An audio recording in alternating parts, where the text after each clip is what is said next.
Salut les amis, bienvenue dans ma nouvelle vidéo. Alors aujourd'hui on s'intéresse aux cultures dans la serre pour le mois de mars et notamment pour le début du mois de mars, du début printemps. Enfin je sais pas si je peux dire ça mais bon on va considérer ça comme.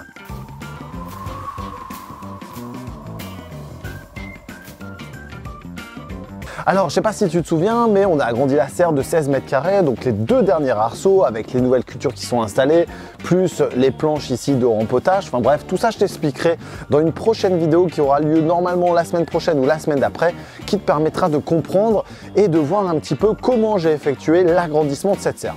Au final, c'est assez simple, mais il y a quand même quelques étapes clés à connaître. Concernant les cultures qui sont en train de se développer actuellement, on va retrouver de la salade, on va retrouver des épinards, du cresson, de la mâche. Qu'est-ce que j'ai encore? Des oignons, également des petits pois qui sont en train de se développer uniquement dans ma serre.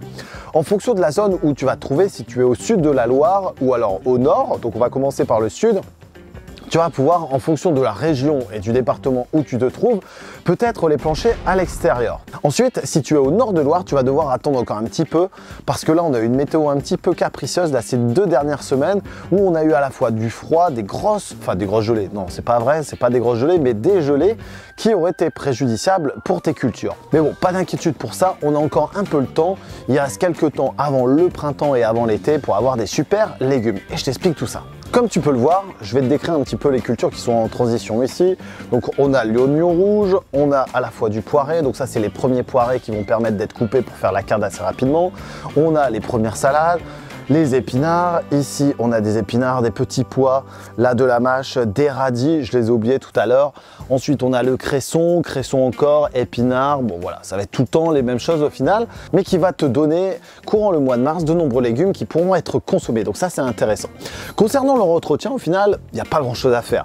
Si on regarde bien, la terre est assez sèche parce que je ne souhaite pas arroser énormément parce que l'humidité présente dans l'air est très importante. D'ailleurs, la semaine prochaine, ou non pas la semaine prochaine, vu que tout à l'heure je t'ai dit ça, mais dans une prochaine vidéo, tu pourras découvrir justement l'intérêt des ouvrants. Donc là ici la serre, si tu te souviens bien et si tu suis la chaîne, donc c'est une serre qui provient de jardin couvert et donc anciennement j'avais la même serre que j'ai agrandie mais sans les ouvrants et là j'ai choisi justement une option avec les ouvrants qui permet justement de ventiler et ça c'est important que ce soit en été pour fluidifier l'air, pour supprimer la chaleur mais également à cette saison pour supprimer l'humidité qui est dans l'air. Là on le voit pas mais si je tape ici, on a de l'eau qui vient s'égoutter et donc cette eau provient forcément de l'humidité à la fois du sol, provient de l'humidité de l'air, va se coller sur les parois parce qu'on a un écart thermique assez important et donc cette humidité à un moment donné de l'année va être préjudiciable pour les cultures. Ça va créer des maladies, l'obotrytis, l'oïdium, des maladies qui sont dues à la température mais aussi principalement à l'humidité. Donc on va devoir régler les ouvrants. Là je n'ai pas encore terminé, d'ailleurs tu peux voir la bâche elle n'est pas tendue mais ça va être dans l'une des prochaines vidéos où je t'explique l'intérêt, pourquoi, comment faire et monter ces ouvrants de sa serre. Alors dans ce coin-là, on va retrouver la partie des fraisiers. Alors souviens-toi, dans un de mes posts là sur Instagram et TikTok, j'avais commandé 1000 plants de trop, donc j'en ai commencé à planter ici, un peu à l'extérieur. Il y en a certains que j'ai donnés, il y en a certains que j'ai revendus, enfin bref, tout un tas de choses. Mais bref, les premiers fraisiers qui ont été plantés là donc me permettront d'avoir de la fraise hâtivement. À l'extérieur, forcément, on va avoir un décalage de saison parce que ici la température est bien plus importante et donc ce décalage, étant donné que les plantes ont un besoin en lumière, bon, la lumière elle est pareille ici qu'à côté, mais ils ont un besoin également en température et cette température va être favorable pour le développement de ceux-ci. À l'inverse de ceux qui sont en extérieur qui vont avoir un décalage quasiment de 2 à 3 semaines. Ça me permettra d'avoir des rotations. Donc ça, tu peux faire ça sur tout un tas de légumes. Alors attention forcément, parce que tu as des plants qui vont être gélifs, tu en as d'autres qui ne le sont pas. Le fraisier, ça va. Mais si tu mets des petits pois ou des haricots, par exemple, ça va pas être la même chose. Donc attention, si gèle chez toi. Concernant les entretiens, il n'y a pas grand chose à faire, c'est ça qui est cool. Je te disais tout à l'heure, j'arrose même pas. Et ben, tu peux voir le résultat, ça pousse très très bien.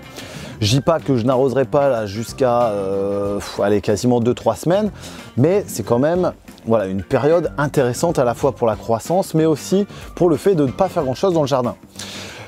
Une chose que je pratique assez régulièrement, en revanche, et qui est chronophage oui et non, ça va être le désherbage entre les lignes. Si tu regardes bien, les lignes sont équidistantes quasiment à plus ou moins quelques centimètres.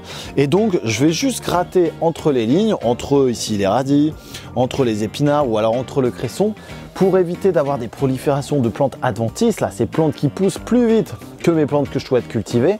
Et donc, faciliter à la fois mes récoltes, éviter de cueillir des plantes adventices, éviter une concurrence directe avec toutes les plantes que j'ai mis, donc l'épinard, la laitue et aussi les brocolis. D'ailleurs, je vais t'en parler là tout de suite. Un des trucs importants dans le jardin, c'est le gain de place, le gain de productivité. Et c'est le cas ici avec à la fois les choux brocolis qui sont en train de se développer.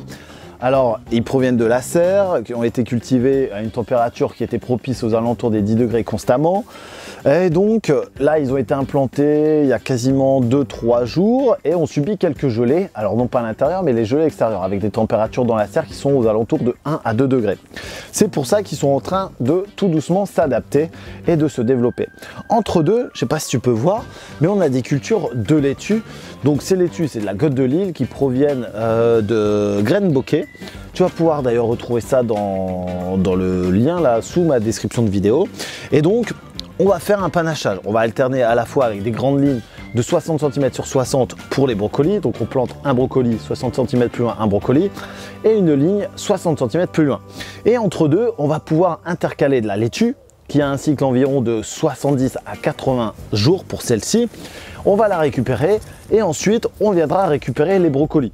C'est pour ça que tu as autant de laitue, autant de légumes feuilles ici dans ma serre. Alors je te vois venir, tu vas me dire, The Prof d'Ortie, il met pas de paillage. Si, je mets du paillage, mais à certaines périodes dans l'année. Premièrement parce qu'il va y avoir des semis pleine terre et c'est quand même plus facile de semer pleine terre quand on n'a pas de paillage. Alors je pourrais retirer tout ça, oui, voilà. Ensuite, il ne faut pas oublier que la serre a été agrandie sur toute cette partie grâce à jardin couvert. Et donc forcément, pour travailler, pour mettre les piquets, pour mettre la bâche, enfin bref, tout le tralala, on n'a pas besoin d'avoir du paillage sur ces cultures. Ensuite, c'est des cultures intermédiaires. On va avoir les cultures de plantes estivales qui vont arriver. Alors là, on est en mois de mars, courant le mois d'avril, fin avril quasiment. Donc là, c'est à ce moment-là que je vais pouvoir pailler en faisant ma rotation des cultures. Quand je vais récupérer par exemple les salades au niveau des brocolis, une fois que j'aurai récupéré cette salade, je vais pouvoir apporter mon paillage. Ou alors, pareil avec les épinards qui ont un cycle bien plus court. D'ailleurs, c'est les premières récoltes que l'on fait là depuis une petite semaine où on va récupérer les jeunes pousses pour pouvoir les consommer en salade. Donc ça, tu peux suivre ça d'ailleurs sur tous mes réseaux sociaux, Instagram, Facebook et TikTok. Donc le paillage, j'aimerais en parler aussi parce que j'essaye avant tout de récupérer un max de broyat à droite à gauche. Donc souvent du broyat de feuillus. Là, j'ai récupéré dernièrement, c'était du broyat de peuplier, donc qui est installé principalement sur l'extérieur.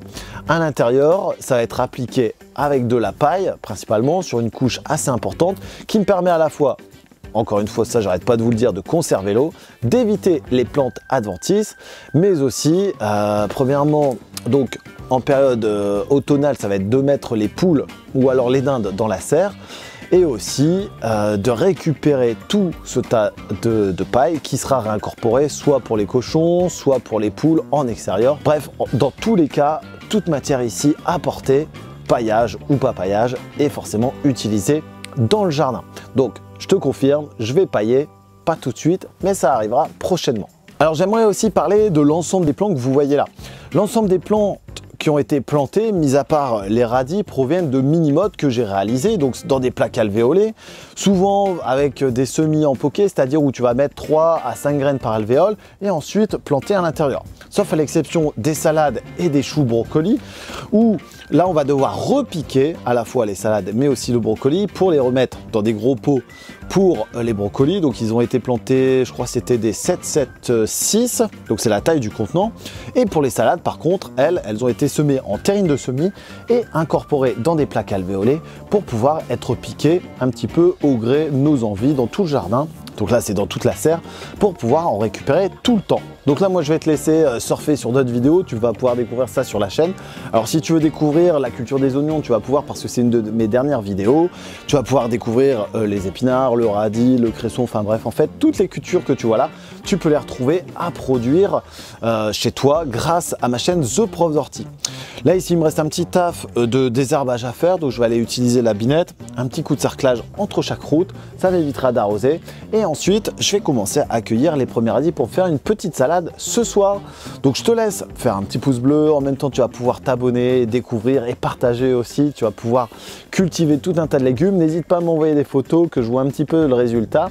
Et aussi à me dire où tu en es dans ton jardin et dans ta serre au mois de mars. Je te dis à la semaine prochaine. On va se retrouver sur le montage et la création de sa serre. Voilà, moi je vais aller bosser un petit peu. Salut tout le monde!